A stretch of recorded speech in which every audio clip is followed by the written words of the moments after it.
to me at once.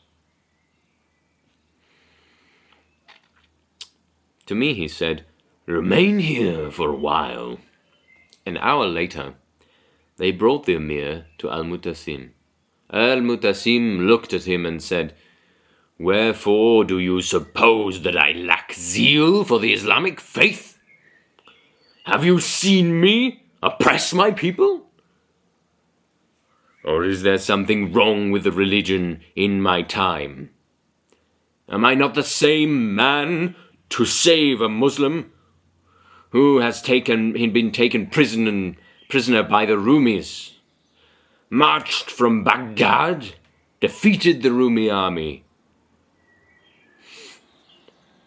and put the Caesar to flight, remaining to ravage the lands of Rome for 6 years and not returning until I had sacked and burned Constantinia,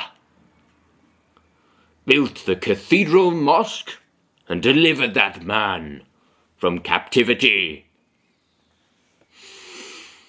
Today, through awe of me and my justice, wolf and sheep can drink together at one place.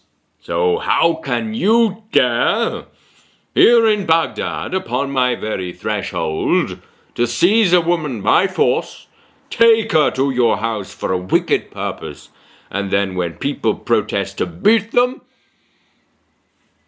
He ordered a sack to be brought, the Amir to be put in it, and the sack done up tightly. This was done. Then at his behest 2 clubs were procured, of the kind used for pounding plaster, and he told 2 men to stand on each side and beat the Amir to pieces. Straightway the men laid on with the clubs and smashed him to smithereens. They said, "O commander of the faithful, all his bones are minced. What is your command?"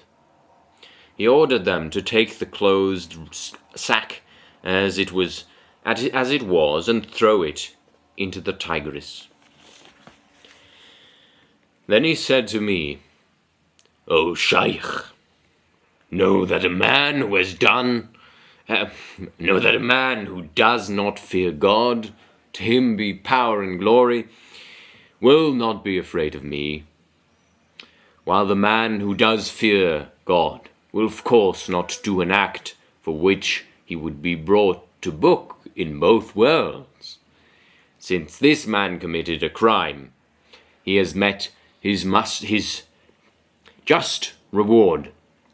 So I command you that in future if anyone wrongs another or unjustly hurts another or holds the religious law in contempt, and you become aware of it, you are to sound the call to prayer like this at the wrong time, so that I shall hear it and summon you and ask what is the matter, and deal with any malefactor as I did with this dog, even if it should be my own son or brother."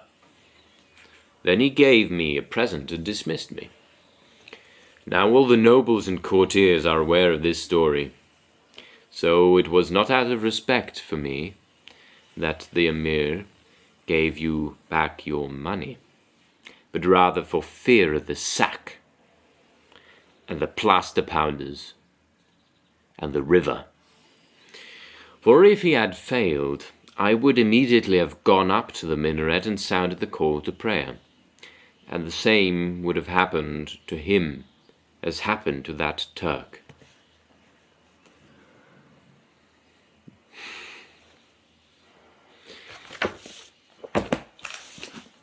I made a summary of all the arguments, that all the lessons that you're supposed to get from that book,